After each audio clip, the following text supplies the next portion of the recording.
Isang batang estudyante sa high school ang nagising na nakatali sa upuan sa harap ng isang lalaking nakapiring sa loob ng kwartong puno ng mga talisman.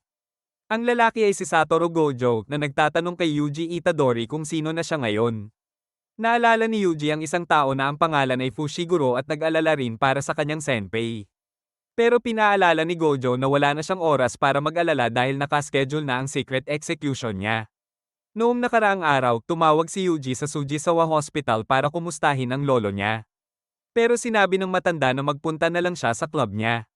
Kinagabihan, pumunta si Megumi Fushiguro mula Jujutsu Tech sa Fujisawa High para maghanap ng isang cursed object. Hindi niya nakita, kaya tinawagan niya si Gojo, pero sinabihan siyang hindi pa siya pwedeng umuwi hanggat hindi nahanap ang object. Sa occult club kasama ni Iguchi at Sasaki, binyantaan sila ng student council president na ipapasara ang club dahil sa pagiging inactive. Para patunayan na may silbi sila, sinabi nila ang teori na may supernatural na nangyayari sa rugby field. Pero binasag ng president ang argumento nila at sinabing galis lang iyon galing sa garapata. Dagdag pa, nakarehistro si Yuji sa track and field team, hindi sa occult club. Dumating ang coach at pinapapunta si Yuji para tulungan ng team manalo sa nationals. Nagkasundo silang magpaligsahan sa field. Samantala, nag-disguise si Megumi para maghanap sa paligid ng cursed object at nakita niyang na-break ni Yuji ang shot put record na parang naglalaro lang. Tuwang-tuwa ang occult club pero sabi ni Sasaki at Iguchi, pwede siyang umalis kung gusto niya. Pinili ni Yuji na manatili dahil sa personal na dahilan. Napansin ni Megumi ang lakas niya at inihalin tulad siya kay Maki Zenin mula Jujutsu Tech. Habang dumadaan si Yuji, naamoy ni Megumi ang cursed energy na posibleng konektado sa object pero umalis agad si Yuji papuntang ospital.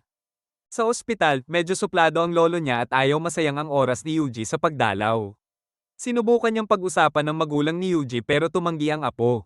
Nag-argue sila, pero sa huli, sinabi ng lolo na gamitin niya ang talento para tumulong sa iba para mamamatay siya na may mga taong nagmamahal sa kanya. Pagkatapos noon, pumanaw ang lolo ng payapa. Pagkatapos magluksa at magayos ng gamit, pumunta si Yuji sa lobby para mag-fill out ng papeles. Dumating si Megumi at nagpakilala, hinihingi ang cursed object na nakuha ng occult club. Ipinaliwanag niya na ang curses ay nabubuo mula sa naipong negative energy ng tao at delikado ang object dahil humihina na ang talisman seal nito. Ibinigay ni Yuji ang kahon pero wala na pala sa loob ang laman, nasa kamay na ni Sasaki at Iguchi na plano itong buksan ngayong gabi. Nabigla si Megumi at sinabing delikadong-delikado at mamamatay ang mga kaibigan niya. Sa school, palihim na pumasok sina Sasaki at Iguchi para alisin ang seal. Pagbukas, nakakita sila ng isang daliri sa loob. Biglang namatay ang apoy at nagsilabasan ng mga curse. Dumating sina Yuji at Megumi sa school pero pinatigil ni Megumi si Yuji. Ayaw pumayag ni Yuji at gustong tumulong. Sa loob, nagtago si Sasaki mula sa mga halimaw. Lumapit si Iguchi pero may maliit na curse sa ulo niya. Dumating ang mas malaking curse at umatake kay Sasaki. Pumasok si Megumi at lumaban gamit ang kanyang Divine Dogs para kainin ang kalaban. Sa labas, nag-isip si Yuji kung bakit siya natatakot. Naalala niya ang pagkamatay ng lolo at napagtanto niyang iba ang ganitong klaseng kamatayan. Nagsimulang dumami ang mga curse habang nililigtas ni Megumi ang mga estudyante. Nakita niyang may malaking curse na susubukang lamunin ang mga estudyante kasama ang object. Tumalon si Yuji mula sa bintana ng 4th floor at nailigtas ang mga kaibigan niya. Gamit ang bilis at lakas niya, tinulungan niya ang Divine Dogs ni Megumi na tapusin ang kalaban. Ipinaliwanag ni Megumi na ang mga aso ay Shikigami at nakikita lang ni Yuji dahil sa nangyari ngayong gabi. Inamin ni Yuji na natakot siya pero kumilos pa rin para bigyan ng tamang pagkakataon ang mga kaibigan niya na mabuhay. Habang kukunin na ni Megumi ang cursed object na daliri ni Ryaman Sukuna, biglang bumagsak ang isang curse mula sa itaas. Tinulak niya si Yuji para mailigtas pero siya mismo ang nahuli at binugbog. Nawala ng bisa ang Divine Dogs. Bago siya tapusin ang curse, sumugod si Yuji para lumaban. Kahit malakas siya, wala siyang laban sa curse. Halos malaglag niya ang daliri sa bibig ng curse pero nasalo niya gamit ang bibig at kinain ito para magkaroon ng cursed energy. Nagulat si Megumi pero tuloy na kinain ni Yuji ang daliri at naging vessel ni Ryaman Sukuna. Madaling tinalo ni Yuji ang curse pero natakot si Megumi dahil ito ang worst case scenario, buhay na ulit si Sukuna at gusto niyang lipulin ang sangkatauhan. Tuwang-tuwa si Sukuna na pumatay pero nagulat nang napigilan siya ni Yuji at muling nakuha ang kontrol sa katawan. Habang naghahanda si Megumi na mag-summon ng Shikigami, sinabi niya na i-exercise niya si Yuji na parang isang curse. Tinaas ni Yuji ang kamay para ay pakitang wala siyang masamang balak at kontrolado pa rin niya ang katawan niya. Sinabi niyang kailangan nilang dalawa pumunta sa ospital pero hindi sigurado si Megumi kung niloloko lang siya ng curse. Bago siya makapagdesisyon, dumating ang sensei niya na si Satoru Gojo. Nagulat si Megumi sa pagdating ni Gojo, kaya ipinaliwanag nito na nagwawala ang mga elders tungkol sa cursed object. Dumaan siya para bumili ng souvenirs bago tingnan kung kamusta na si Megumi. Sinabi ni Yuji na kinain niya ang daliri na hindi agad pinaniwalaan ni Gojo. Sinuri niya si Yuji at napagtanto na pinagsama na nito ang katawan niya kay Sukuna. Para subukan ang kontrol ni Yuji, hiniling ni Gojo na magpalit sila ni Sukuna ng 10 segundo. Habang naglalaban sila, si Megumi ang hahawak ng Kikufuku, isang special na pagkain mula Sendai. Nagulat si Megumi sa pagiging chill ng sensei niya habang pumayag si Yuji na lumabas si Sukuna. Kahit taunang umatake si Sukuna, naiwasan ni Gojo lahat ng atake gamit ang napakabilis na galaw. Dahil nanonood ang estudyante niya, nagpakitang gila si Gojo at binanatan si Sukuna ng kakaibang combo. Sinabi ni Sukuna na nakakainis ang mga Jujutsu sorcerer sa lahat ng panahon at tinangkang tapusin ang laban, pero madaling hinarang ni Gojo ang mga bato at nagbilang hanggang bumalik ang kontrol kay Yuji. Nakabalik agad si Yuji sa katawan niya kaya pinatulog muna siya ni Gojo. Sinabi ni Gojo kay Megumi na kapag nagising si Yuji bilang sarili niya, may potential siyang maging vessel. Alam ni Megumi na dapat i-execute si Yuji ayon sa batas ng Jujutsu, pero nakiusap siya sa guro na huwag payagan yon. Nangako si Gojo at ipinaliwanag kay Yuji ang sitwasyon pagkalipas ng ilang oras. Sa silid na puno ng seals habang nakatali si Yuji, ipinaliwanag ni Gojo na nagdesisyon ang mga elders na patayin siya, pero naipaglaban niya ito at nasuspinde ang sentensya. Dahil may potential si Yuji bilang vessel ni Sukuna, pwede siyang gamitin para kainin lahat ng 20 daliri. Kapag natapos yon, magiging malaking tulong siya sa Jujutsu Tech. Pagkatapos, binisita ni Yuji sina Sasaki at Iguchi sa ospital. Sinisisi ni Sasaki ang sarili niya habang nakaupo sa tabi ng kama ni Iguchi. Kahit stable na raw ang lagay nito, hindi pa siya nagigising. Ipinaliwanag ni Yuji ang totoo at Anoko ang sisi. Umalis siya na may pangakong may sorcerer na magpapagaling kay Iguchi. Nagkita sila ni Gojo sa labas ng ospital para pag-usapan ang desisyon niya. Tinanong niya kung marami bang namamatay dahil sa curses. Sinabi ni Gojo na maswerte pa ang taong mamatay sa normal na paraan pagkatapos makaharap ng curse. Nagpunta sila sa morgue kung saan kinuha ni Yuji ang abo ng lolo niya at nilunok ang pangalawang daliri. Abangan ni Gojo ang reaksyon habang nahihirapan si Yuji sa kadiri na lasa, pero napatunayang kaya niyang kontrolin si Sukuna, isang kakayahan na wala pang nakagawa sa loob ng 1000 taon. Ayaw ni Yuji na ma-execute pero nagdesisyon siyang lalaban siya sa curses at kukunin lahat ng daliri ni Sukuna. Matapos ang desisyon niya, inutusan siya ni Gojo na mag-empake. Tinanong ni Yuji kung saan sila pupunta at pumasok si Megumi na galing sa gamutan para sagutin yon. Pagkatapos magpaalam sa lolo niya, sumama si Yuji kay Gojo papuntang bundok ng Tokyo kung saan naroon ang Tokyo Metropolitan Jujutsu Technical School. Isa ito sa 2 Jujutsu school sa bansa at nakadisguise bilang isang religious private school pero sa totoo ay based ng lahat ng Jujutsu sorcerers. Bago siya tanggapin, kailangan niyang makipag-interview sa principal na si Masamichi Yaga. Si Yaga ang may final say at pwedeng ipautos ang execution niya. Habang naghihintay, lumabas si Sukuna sa balat ni Yuji at nagbanta na uunahin niyang patayin si Gojo, pero sinabing honor yun para sa kanya. Ipinaliwanag ni Gojo ang pinagmulan ni Sukuna at confident na mas malakas siya. Pagpasok sa opisina, nakita nila si Yaga na gumagawa ng cute na mga puppet. Nagpakilala si Yuji at tinanong kung bakit gusto niyang mag-enroll. Sinabi niyang gusto niyang tumulong sa iba bilang huling habilin ng isang tao. Hindi kontento si Yaga at sinabing bagsak siya dahil para lang iyon sa kagustuhan ng iba. Pinaatake siya ng cursed corpse na puppet hanggang makakuha ng mas matinong sagot. Ipinaliwanag ni Yaga na delikado at mahirap ang trabaho kaya kailangan ng malakas na motibasyon at konting pagkabaliw. Tinanong ulit ni Yaga kung ano ang gagawin niya sa Jujutsu Tech. Naisip ni Yuji na siya lang ang makakapigil kay Sukuna, kaya hinawakan niya ang puppet gamit ang brute strength at sinabi niyang pipigilan niya si Sukuna para mabuhay ng walang pagsisisi. Na-impress si Yaga at tinanggap siya, saka inutusan si Gojo na ipasyal siya. Dinala siya ni Gojo sa dorm at tinanong kung handa na siyang lumaban. Dahil vessel siya, magagamit siya para mahanap ang ibang mga daliri. Paglabas nila, nakita nila si Megumi sa katabing kwarto, na medyo na bad trip na doon titira si Yuji. Sinabi ni Gojo na pupunta silang Morioka Station kinabukasan para sunduin ang pangatlong first-year student si Nobara Kogisaki, isang dalagang handa ng iwan ang probinsya niya. Ang pangatlong first year na papasok sa Jujutsu Tech ay dumating sa Tokyo, tinutupad ang pangarap niya kasama ang kaibigang si Saori. Sa labas ng train station sa Harajuku, naghihintay sina Yuji at Megumi para salubungin siya.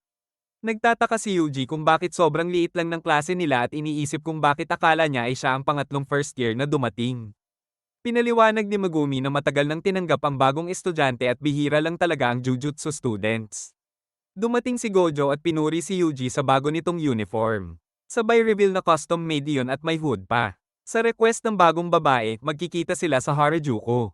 Napansin niya ang isang lalaki na naghahanap ng model at galit niyang sinabihan na siya ang eye interview. Tinawag siya ni Gojo at nawirdohan siya sa blindfold nito. Pagkatapos ilagay ang gamit sa coin locker, nagpakilala siya bilang Nobara Kogisaki at sinabi na swerte ang mga lalaki na siya ang babae sa grupo. Nagpakilala sina Yuji at Megumi pero wala siyang pake sa dalawa. Sinabi ni Gojo na maglilibot sila sa Tokyo dahil kumpleto na sila. Akala ni na Yuji at Nobara ay bonggang tour sa Roppongi pero dinala sila ni Gojo sa isang abandonadong building malapit sa sementeryo na sinapian ng sumpa. Ipinaliwanag ni Megumi kung paano nabubuo ang sumpa sa mga sementeryo, pero sining-aitan siya ni Nobara at tinanong kung paano hindi niya alam yun bilang Jujutsu student. Nalaman din niya na nilunok ni Yuji ang daliri ni Sukuna at nandiri siya. Sinabi ni Gojo na field test ito para kina Nobara at Yuji. Binigyan niya si Yuji ng cursed tool na kutsilyo na tinawag na Slaughter Demon na may cursed energy. Pinagbawalan din siyang gumamit ng kapangyarihan ni Sukuna. Kailangan nilang alisin lahat ng sumpa sa loob. Pinasok nila ang gusali at gusto sanang sumama ni Megumi pero pinigilan siya ni Gojo dahil test lang ito para kay Nobara. Nagsimula silang maghanap pero inutusan ni Nobara si Yuji na sa baba maghanap habang siya sa taas. Tumanggi si Yuji pero hindi siya pinakinggan, tinadyakan pa siya nito bago umalis. Naiwan si Yuji na litong-lito pero bigla siyang inatake mula sa taas ng isang sumpa. Mabilis siyang nakagalaw at tinaga ito gamit ang curse tool. Sa tingin ni Gojo, sapat na ang kabaliwan ni Yuji para maging sorcerer. Walang takot lumaban si Yuji kahit dati siyang normal na estudyante. Kailangan talaga ng kaunting kabaliwan para kayanin ang nakakadiring mga sumpa. Ang field test na ito ay para makita kung gaano kabaliw si Nobara. Sa loob, nakaharap ni Nobara ang isang cursed corpse na parang manika na sinapian. Ginamit niya ang kanyang martilyo at mga pako para batasin ang mukha ng manika at lumabas ang totoong anyo ng sumpa. May experience si Nobara pero mas malakas ang sumpa sa lungsod kaysa probinsya dahil lumalakas ito kasabay ng dami ng tao at emosyon. Nakipagsabayan ng cursed corpse pero natapos din ng masira ang ulo nito dahil sa cursed energy sa mga pako niya. Pagkatapos, may nakita siyang batang nagtatago. Ayaw lumabas ng bata hanggang napansin ni Nobara na may sumpa malapit. Ginawang hostage ng sumpa ang bata, pinapakita ang talino nito. Alam ni Nobara na mas dapat niyang unahin ang buhay niya para matalo ang sumpa pero sumuko siya para protektahan ang bata. Wala na sanang pag-asa ng bantaan ng sumpa ang buhay ng bata kahit sumuko na siya, kaya naalala niya ang kaibigang si Saori. Biglang sumabog ang pader sa likod at pumasok si Yuji, tinaga ang braso ng sumpa at nailigtas ang bata. Habang ligtas na ang bata, tumakas ang sumpa pero bago pa ito makalayo, ginamit ni Nobara ang straw doll technique niya sa naputol na braso. Sa resonance ability niya, tinapos niya ang sumpa sa pamamagitan ng pagpako sa braso at straw doll. Noon, si Saori ay inalis sa kanilang baryo dahil galing siya sa Tokyo. Para makabawi sa mga tao sa baryo, pumasok si Nobara sa Jujutsu Tech para makarating sa Tokyo. Nagtaka si Yuji sa rason niya pero tinanggap niya ito. Para kay Nobara, kung nanatili siya sa baryo, para na rin siyang patay. Mas masaya siyang nasa Tokyo ngayon at umaasang makikita ulit si Saori. Pagkatapos siyang tanungin ng sobra tungkol sa lakas niya, nagpasalamat si Nobara kahit sandali lang. Naiuwi ang bata at inalok sila ni Gojo na kumain sa labas bilang reward.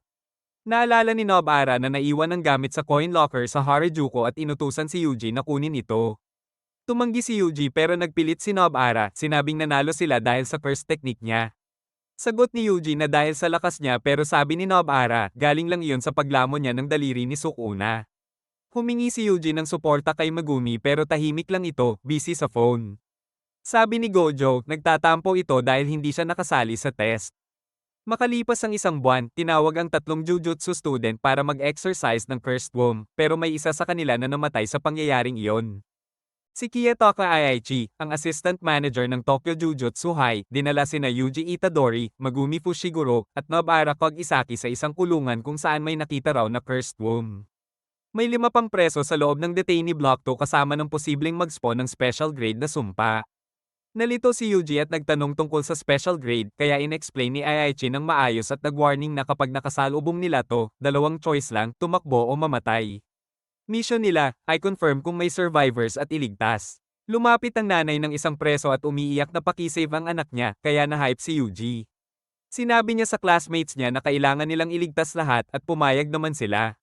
Nagsimula si Aichi ng curtain para di sila makita sa labas.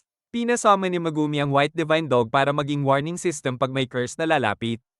Pagpasok nila, nagulat si Megumi kasi nasa loob na pala sila ng innate domain ng sumpa. Nagpapanik na parang cartoon sina Yuji at Nobara pero chill lang si Megumi dahil may aso siya. Naghanap sila ng tao pero ang nahanap nila, mga katawan na wasak. Nakita ni Yuji si Tadashi, anak nung nanay. Gusto niya sanang ilabas yung katawan pero ayaw pumayag si Megumi.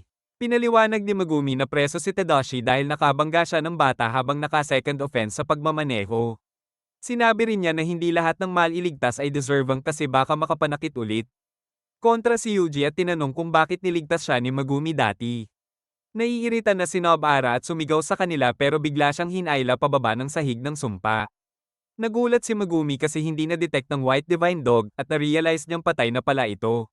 Sinabi niya na kailangan nilang tumakbo pero dumating bigla ang special grade curse. Pareho silang natulala pero unang umatake si Yuji gamit ang kutsilyo at naputol ang kamay niya tapos nabasag pa yung Slaughter Demon. Samantala, si Nobara naman ay napunta sa weird area na puro malaking mass curses. Gumamit si Megumi ng no para makatakas at mahanap siya. Bago siya tumakbo, humingi pa si Yuji ng tulong kay Sukuna pero deadma ito.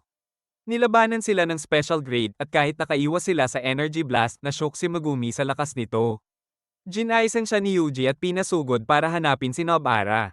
Nakipagpambuno si Yuji kahit wala siyang alam sa cursed energy at binugbog siya ng todo. Si Megumi naman ay dumating just in time para iligtas si Nobara mula sa mga sumpa.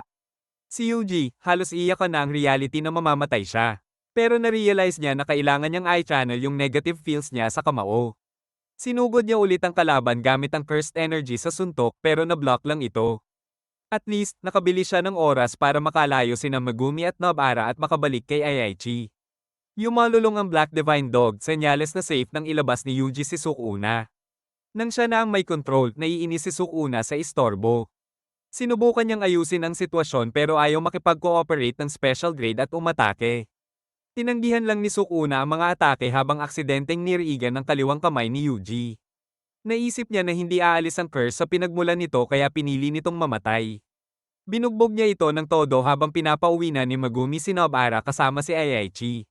Sinabi ni Megumi na kumuha ng grade isang sorcerer habang siya ay mananatili para kontrolin si Yuji kung sakaling mag-wild si Sukuna. Patuloy na minamaliit ni Sukuna ang special grade at sinabing hindi sila magka-level.